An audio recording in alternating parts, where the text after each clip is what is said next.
If you had an unlimited amount of money, the desire to go as fast as possible, and the will and flexibility to copy the pros, then what bike would you go for in 2023? Well, if you're Aaron, then you'd go for a Cannondale Supersix Evo, the 4th generation, a Lab71 in fact. It certainly is a very nice bike, but did he jump the gun? Should he have waited for the Specialized S-Works Tarmac SL8? We're going to find out. In many ways, the new Lab71 Supersix and the SL8 Tarmac are very similar. They're both designed to be very light. They both got big aero claims. They're both horrendously expensive. They even look quite similar when they're in similar paint jobs. And in our eyes, they represent the very pinnacle in do-it-all race bikes. But if you're in the market, then which should you buy? Well, first we're going to compare the weights, the aero, the builds, the geometry, the prices, the ride quality, and then of course we're going to be seeing which is our favourite. Are you ready, Aaron? I'm ready, let's kick this off. Let's start with the weight, because despite my belief that it's a secondary factor in any bike purchasing decision, both brands have made quite a lot of noise about their gram saving. So this one weighs in at about 770 for a painted frame. Full bike tips the scales at a UCI maximum weight limit of 6.8 kilograms. That's some 500 grams lighter than the range-topping Supersix Evo 3. That is impressive. However, I think that the Tarmac can do one better. That's because an S-Works frame like this one in a size 56 centimetre, in its lightest colourways, is 680 grams. However, a Dura-Race model comes in at 6.6 kilos, despite these quite deep Roval Rapide wheels and butyl inner tubes. It's very impressive, but that 200 gram fly is sitting on your tyre. Get off. It is worth noting that whilst we've both got the top of the range models here today, both Specialized and Cannondale do offer the SL8 and Supersix respectively at lower price points. The Tarmac range is pretty simple. You've got two frame tiers, S-Works being the higher one and FAC 10R frame being the second. Then you've got three models, the S-Works with either Dura-Ace or SRAM Red axis, and on top of that the SL8 Pro with Ultegra or Force axis, and then the Expert with shallower wheels and SRAM Rival axis. And then we've got the Supersix, and that is split into three frame tiers. You've got this Lab71, then you've got the high mod, and then you've got, well, what do they call the lower one? It's the 810 gram frame, the standard Supersix Evo. That weighs 930 grams. Once again, there's multiple builds of each. The Lab71 with Shimano Dura-Race, the high mods with either SRAM Red AXS or Ultegra Di2, and then the regular Evos with SRAM Force AXS, Shimano Ultegra Di2, or the cheapest with 105 Di2. But to throw a spanner into the work, Jamie, this is a frame set model which was built up with SRAM Red axis. So this does throw a bit of a span into the equation, but pretty much the same thing. As far as pricing is concerned, and well, it depends which frame you want really. The S-Works frame costs an identical £4,750 as the Lab71 frame. But the high mod Supersix frame is £3,750, whereas the SL8 is £3,000. They're both ludicrously expensive. They are. That's where the good news for the Tarmac ends though. In full bike builds, the latest Supersix offers a far lower price of entry, with the third tier Evo starting at £4,000 compared to the £6,000 of the Expert Tarmac, albeit that is a higher spec build. Here are 5 things that both bikes share. BSA threaded bottom brackets are present on both bikes. Both top of the range models come with integrated bar stem combos. Yes. Both of the bikes are currently being used by World Tour teams.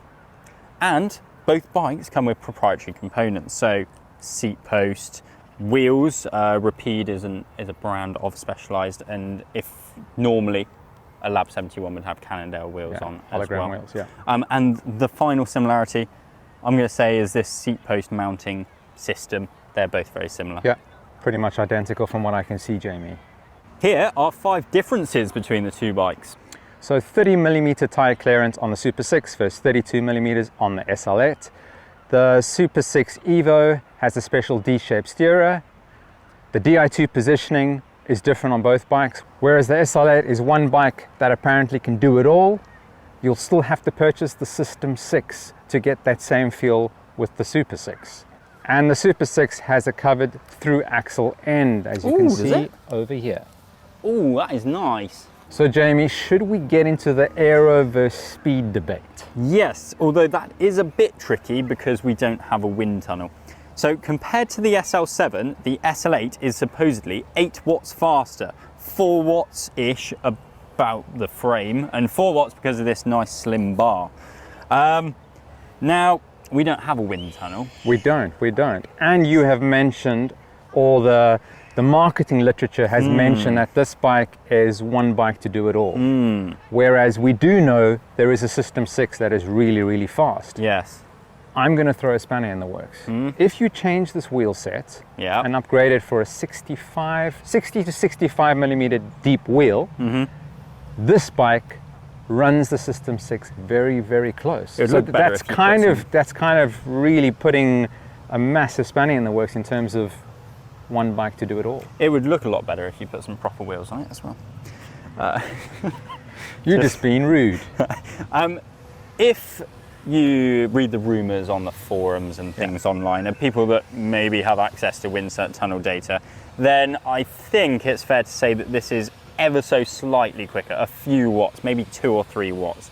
Now, out on the road, we haven't been able to tell. Yeah, you can't really feel that. You're going to have to be racing against the clock at really, really high speeds, pretty much in a vacuum to be able to validate those claims. Normally at high speeds, I can only feel my lungs, so rather than how fast a bike is.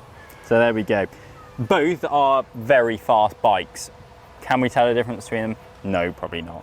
What about the geometry, Jamie? Because these bikes do look rather similar in profile. Well, as we mentioned earlier, the two bikes are designed for racing, and as such, they are pretty aggressive machines. That means you've got low front ends, even with spacers, and a good whack of reach so that you're in as aero position as possible. In terms of actual pure geometry, the two steeds are very similar, as you might expect. We've plugged the sizes 56, even though yours is a size 54 centimetre, into Geometry Geeks, I love that website, and to see if there's any differences. So the reach and stack is a little bit longer and lower respectively on the SL8, but it's really marginal, and with only a few millimeter difference, the C-tube is a little shorter. See? That's a great technique. That's a good technique you got there. Well, we've had a bit of a ride on the bikes. I've beaten you up all the hills, that kind of thing, and we've got our one mic. So, Aaron, can you tell us a bit about the ride impressions of them? Yeah, well, as we were chatting, bikes have come a long way, specifically in terms of compliance. They're not as jarring and hard on the body as they were before, and it's those comfort levels that I think the manufacturers, especially Cannondale and Specialized, have managed to dial into the bikes. You know, being able to marry a stiff bottom bracket with a compliant rear end seems like quite a tough ask, but I think they've managed to bring those two extremes nicely together, and we've got bikes that can go fast and also deliver that really compliant, forgiving ride quality. Yeah, that's one of the things that I noticed coming onto the SL8 from the SL7. Like, it just makes you want to ride fast, and to be fair, the Lab71 felt pretty wicked as well. I guess both are really good all-round bikes. Like, whereas you used to have to choose, I had a Venge Vias, and it was wicked in a straight line, but the maintenance was absolute hell on it. It wasn't very comfortable, and yeah, it wasn't very light either. It was about 1 kilo heavier than these two bikes we're on now. Whereas these are both light, both supposedly very aero, but they both certainly feel fast. And they're actually fairly easy to service as well. You were saying that you've built it up yourself. Yeah, the first iteration or configuration I had it with Dura-Ace 92100. I built it myself. The SRAM Red Access, James Horton at CSG put it together just because it's a little more finicky and I wanted it to be spot on, and he delivered that. And then obviously the threaded bottom bracket, I've been able to tinker with that and not have to chisel something out is something I appreciate. But, you know, for me, I think there's not much in it here. The bikes are pretty close, and I think you can actually ramp up that compliance a little more in terms of the tires, and if you're going to run tubeless or inner tubes. Yeah, I think it's interesting that the differences between these two bikes are so minuscule that, like, we're talking maybe 3 or 4 watts. Well, your clothing, your helmet choice is going to actually make far bigger difference. Your wheel choice, obviously, like this deeper set of wheels is going to be more aero, and that's going to make far bigger difference than the frame. I think that going up a tyre size, especially at the rear or something like that, is going to make a far bigger difference to the compliance that you actually feel through your bum than the difference either between these two frames. And as far as weight is concerned, I know I've already said I'm not that interested in the gram saving. I know you are, but 100 grams between the two frames, really? Like, is it going to make any difference out in the real world? Yeah, it probably isn't.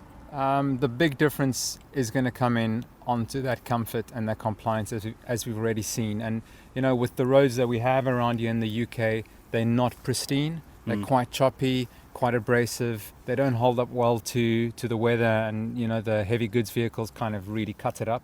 And, you know, having 28C up to even 32, depending on what your frame can accommodate, coupled with low tire pressures, it's really going to just transform that experience. And that in itself is going to make you feel like you're riding faster than being kind of bucked around because you're riding too high tire pressure. It sounds like an absolute cop-out, but I don't think we can decide between these two frames. It's really hard, Jamie. I mean, it's going to come down to personal preference, and you're going to get someone who thinks that is absolutely beautiful. You're going to get someone who thinks this is beautiful. You're going to get someone who thinks that's ugly, or this is ugly, you know, or that rides faster than this, that's lighter than this, you know, this is quicker than that. It's hard. I mean, we've come to a point in bicycle development, even car development, where there's no such thing as a crappy product or a crappy bike or a crappy car. So basically, you go for the one that you prefer the paint scheme on, the one that's going to make you happy, the brand that you prefer. And I would probably go for the S-Works. I think you're still very happy on your Cannondale. I'm happy on the Cannondale. I just really love this color scheme and just the way it makes me feel. But, you know, equally, if I had the right SL8 S-Works, it might kind of tickle that itch too. So, and on the ride back, I don't think either of us are going to have an advantage because of the bikes. The stronger legs are going to win, aren't they? Yeah, and the bravest man probably. Let's go and find out. Why not? So, which, if either, would you go for? Are you on Team Aaron or Team Jamie? Let us know in the comments section below. And if you enjoyed this video, then please give us a like. Subscribe to the channel for lots more content on expensive and much less expensive bikes. And we'll see you next time.